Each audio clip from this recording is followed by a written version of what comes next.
Hello and welcome. In this episode, I'm going to share two Wendigo encounters and a Wechuge encounter. I included them in the same episode due to the fact that Wechuge are often misidentified as Wendigos. Modern media has misconstrued what Wendigos look like, describing them with skulls for faces and having antlers. More so, they are described as huge creatures covered in fur, but this is not the case. Wendigos, as based in Algonquin lore and legend, do not have fur, antlers, or skulls for faces. However, it is said that they do sometimes wear animal skulls as masks while hunting. They actually more closely resemble a crawler in appearance. They are extremely emaciated and have no hair on their bodies. They are completely bald.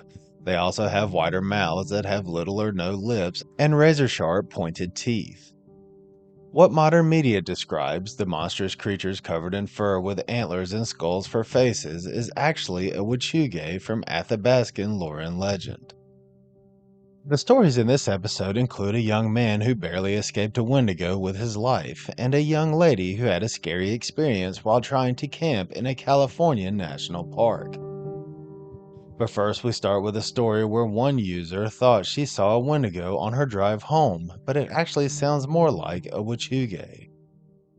Before we get started, I just want to say that a lot of people turn to posting their stories online because they feel like they can't tell anyone and would be seen as crazy if they did. Most people who experience these beings are traumatized and feel the need to unburden themselves, or just have someone who will believe them listen to their story.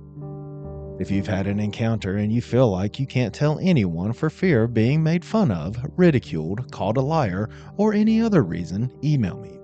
You'll find a sympathetic ear here who will believe you. I do want to mention that just because you email me your story, it doesn't mean it will end up in an episode on my channel. Your story can stay between me and you if that's what you want. Also, if you've had an encounter and you'd like to come on an episode and tell your story, email me. My email is wolfwhocriedcryptid@gmail.com. Alright, let's get into today's stories.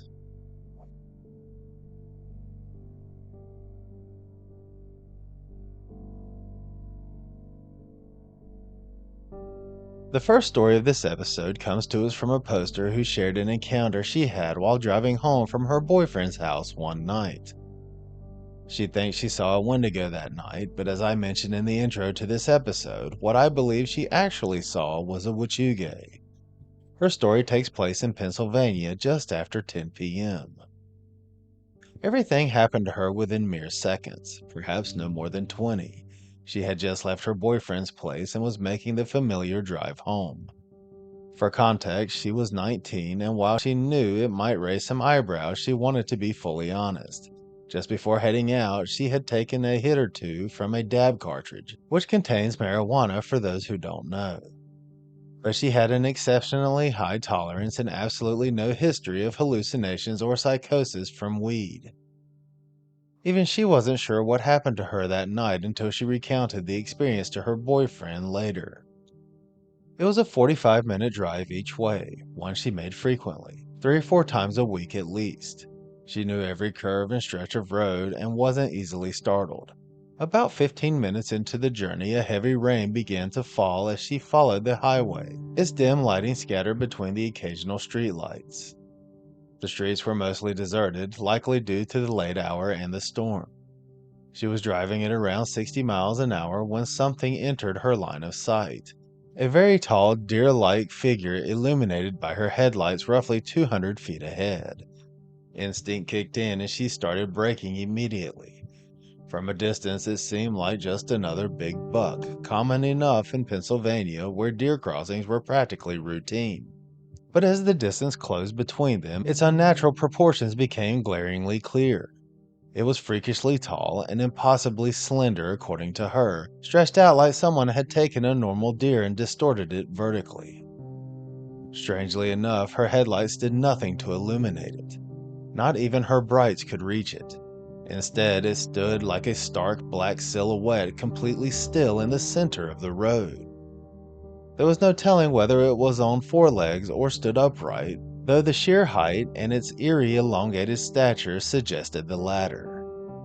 She fought to slow the car down, careful not to lose control on the wet pavement, but braking fast enough felt like a losing battle.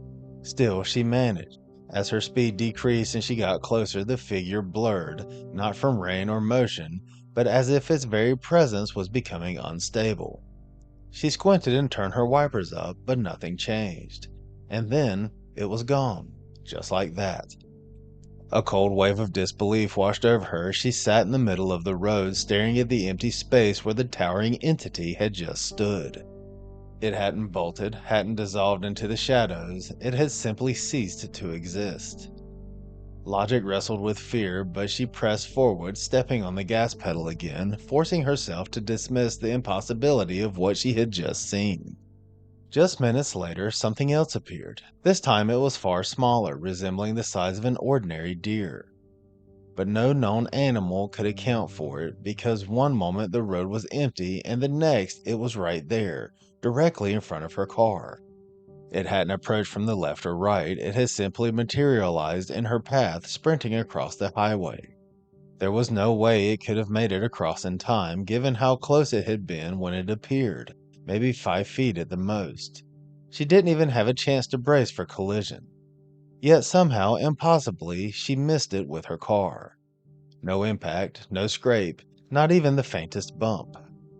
Her grip tightened on the steering wheel, her thoughts spiraling toward panic. She checked her mirrors, searching for any sign of the creature, but the darkness made it impossible to tell if anything had even been there at all. For the remainder of the drive, she did so very cautiously, reducing her speed just in case something else emerged. Fortunately, she made it home without further incident. Even now, she can't say for sure what she encountered. She ends her post with a question. If it had been a Wendigo, why hadn't it harmed her? She says that everything she knows about them paints them as malevolent beings. No matter what it was, though, the experience unsettled her deeply. She says she isn't sure what to think anymore, but one thing is for certain. A dashcam now sits atop her shopping list. Pennsylvania's roads, she says, are unnervingly spooky. She follows up with an edit to her story, adding that she can't shake her encounter and saw an actual deer on her way home from work, which sent her into a state of paralyzed fear. She felt as though it was taunting her, as if its stare was burning her skin. It was something she couldn't explain. This isn't the first cryptid story where I've heard of the creature involved appearing to become distorted, as if losing focus and becoming what is usually described as blurred. There are some theories that claim these beings move between our reality and another through portals, and this encounter could certainly point to that being the case. But Wechuge, much like Wendigos, are evil spirits, so it isn't out of the realm of possibilities that it manifested itself much like Wendigos can in dreams. It's also not the first story I've heard where it seems like the creature is toying with someone or even stalking them. Most of these creatures seem to be able to mess with our heads, and Wendigos and Wechuges especially seem to be able to torment people psychologically and even invade their dreams. I'm just glad nothing else happened that night and she hasn't seen this thing again. Another thing about this story that sticks out to me is the PTSD of these encounters. Seeing an ordinary deer invokes such a state of fear. This is something I see a lot. These encounters are very traumatic and have lasting effects. She posted her story about 2 years ago, so I hope she's gotten over what happened that night, and I hope she hasn't had any encounters since. What do you think about this story? And what do you think about the creature being there 1 second and gone the next?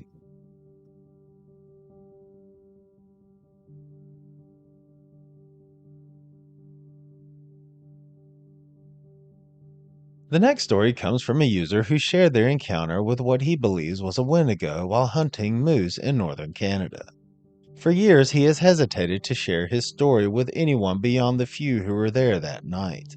But now he feels a pull to tell his story, whether to offer understanding to others who have experienced something similar or perhaps just to warn someone before it's too late. It was late fall in 2010, deep in the northern Canadian wilderness. He had set out with his father and oldest brother, heading into the backcountry to hunt moose. They left just before sunrise, determined to cover as much ground before nightfall.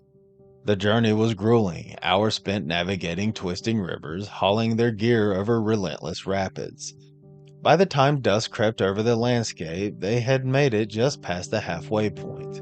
His father decided they would settle there for the night and continue on in the morning. When everyone else had turned in, he wandered down to the riverbank to gather firewood and relieve himself. The moment he stepped into the shadows, something changed. From the trees, no more than 15 yards away, came the unmistakable sound of rustling foliage. He froze, his attention locked onto the source of the disturbance. Then a strange sensation washed over him. He was hit with lightheadedness, and it felt as if the world were subtly shifting beneath his feet. A rancid stench tainted the air, a putrid mix of sour milk and decay described by him. That's when he saw something emerge from the trees, the vague semblance of a head with features that were just barely recognizable. Then he heard the voice. It belonged to someone he knew, a relative who had passed away recently. "Hello," it said, warm and familiar. "I've missed you. Come see me." His breath hitched, his body responding before his mind could catch up. He stepped forward just slightly before he stopped himself. He needed to think, to make sense of what was happening. But then the face began to change and resembled his relative's face. The only problem, as mentioned before, is that the relative had passed away. The expression faded into emptiness. The skin drained of color and began peeling away, chunks of flesh hanging from the cheeks. Horror paralyzed him as raw dread took hold. Something was terribly wrong. Instinct took over then, urging him backward away from the shifting apparition. But he realized it was too late. He had already moved closer. Too close. The fire's protective light had fallen farther behind him than he'd realized. The voice from this creature sharpened, turning demanding. "Come here." Fear coiled around his throat, but he dared one last look. What he saw rooted him in place. The face was gone. What remained was skin stretched over exposed bone, rotting flesh clinging in tatters. Hollowed out sockets replaced familiar eyes, and its ribcage was little more than an empty, gaping cavity. The creature was tall and unnaturally thin. And then it moved. He ran as fast as he could, his lungs burning, but he couldn't stop. The sound of footsteps thundered behind him, growing closer. He gasped for air, trying to yell, but terror had choked his voice into a hoarse whisper. The riverbank rose ahead, his only chance. He lunged for it, scrambling up, but something seized his leg. A sickening pressure locked onto his ankle, pulling hard. Desperate, he clawed at the ground, fingers tearing through the damp grass.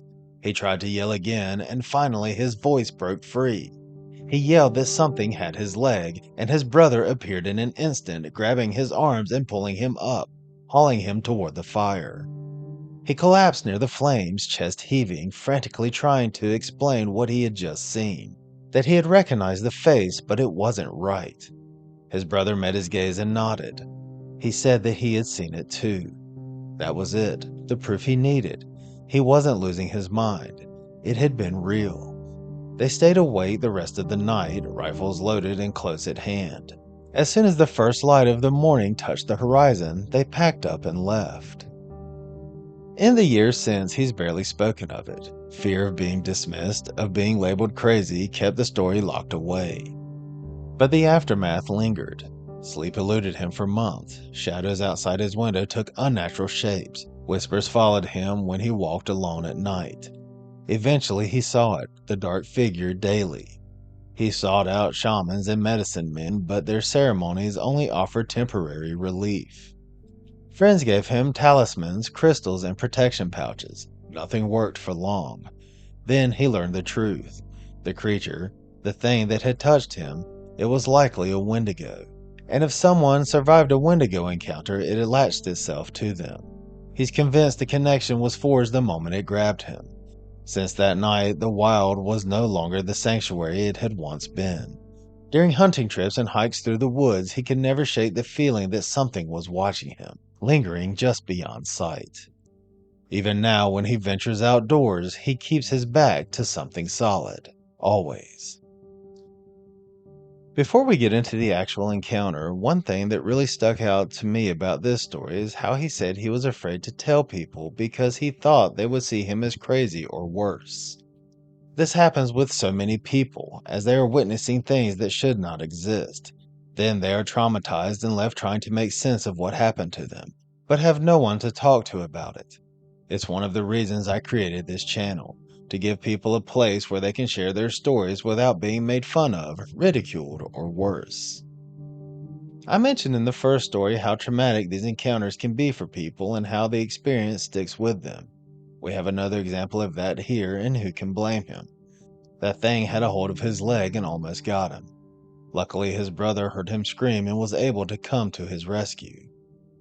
I'm honestly surprised he still goes out into the wilderness, but good for him for still doing something he loves and not letting this creature rob him of that. It happens to people too many times to count. As far as the creature itself, this is the first Wendigo story I've heard where its face transforms. But again, as I mentioned in the first story, these things are possessed by evil spirits that perhaps are even demonic in nature, as I believe, so who's to say they can't? It is well known that they can mimic voices. Demons also appeared to people as their loved ones, so that would explain what he saw. In any case, he's extremely fortunate to get out of that situation alive. What do you think about this story? Would you go back out into the wilderness after having a harrowing experience like that?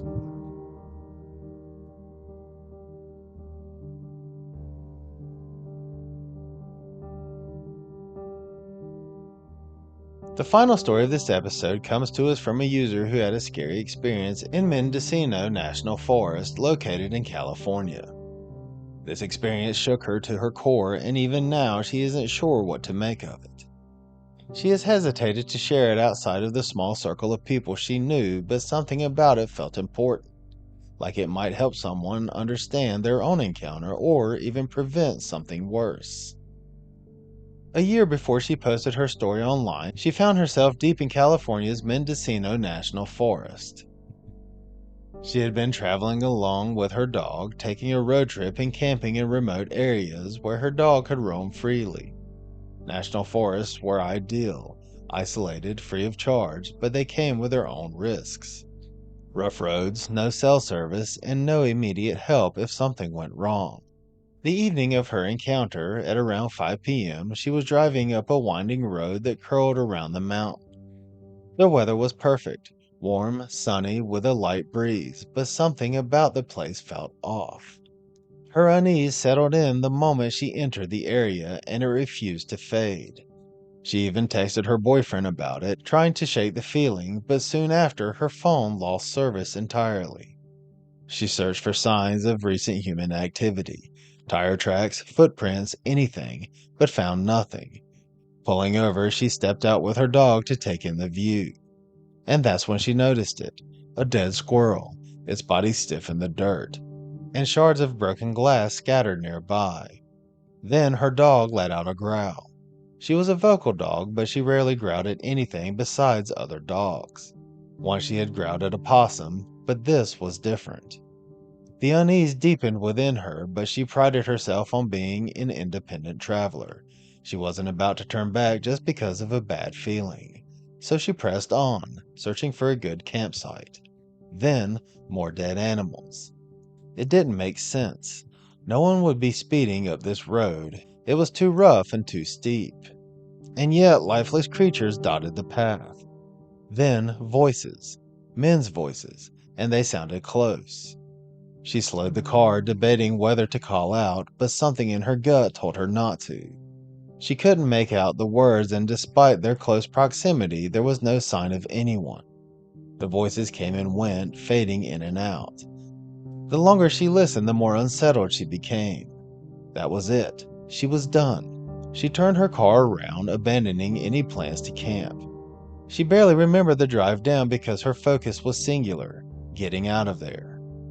Her dog's behavior on the descent was a blur, but she distinctly remembered her growling earlier. That stuck with her. That night, she splurged on a hotel. She tried to convince herself that she had overreacted. Vast empty spaces could be intimidating. Voices could echo strangely in the mountains. Animals died and glass broke. Nothing had happened, but the feeling lingered. Whenever she watched horror movies, whenever she walked her dog at night, nothing compared to the dread she had felt on that mountain. A year had gone by. She mentioned the experience to a few people but never dwelled on it. Then, just days before she posted her story online, something changed. She and her boyfriend were finishing a road trip, listening to scary podcasts and YouTube videos. She was half distracted, petting her dog and playing a game until she heard it. The narrator mentioned Wendigos. Casually, briefly, but just enough to say that they could mimic voices. A chill unlike anything she had ever felt crawled down her spine. She turned to her boyfriend and asked if he remembered the national forest that she was freaked out in the year prior. Her boyfriend nodded and said that he did, and he told her that it was probably a Wendigo nearby. That's when she remembered that he did say that, but at the time she had brushed it off as just a joke, like someone saying that Bigfoot was close by. But now it felt different. Her boyfriend said that he was mostly joking, but it was because she was hearing voices and couldn't find the source. Her stomach twisted and she started researching. Wendigos could mimic human voices, and they were said to inhabit areas like that forest. It all lined up. Skepticism nagged at her, but she dug deeper, searching for missing persons reports in the area. The first headline that caught her eye was, "Another family goes missing in Mendocino." She kept reading. Over 100 people had vanished in the past 8 years, many never found, others discovered dead. Yet these stories were buried beneath national park websites and scenic photos. She had looked up the forest before and hadn't seen anything. Now the information was there, but it wasn't widely discussed. Her intuition screamed at her, and the fear that she had felt that day, the overwhelming need to leave, was justified. Her dog growling, the voices, the dead animals, it all pointed to something unnatural. The stories she heard on the podcast and on the YouTube videos had to come from somewhere. She had traveled solo for years across countries, through forests, deserts, and mountains.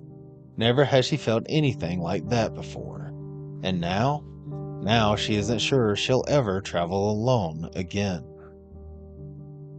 Maybe I have too much insider knowledge from telling these stories for so long, but if I was in the middle of a national park and got a bad feeling like something was off, then only to find dead animals everywhere, I don't think I'd stick around.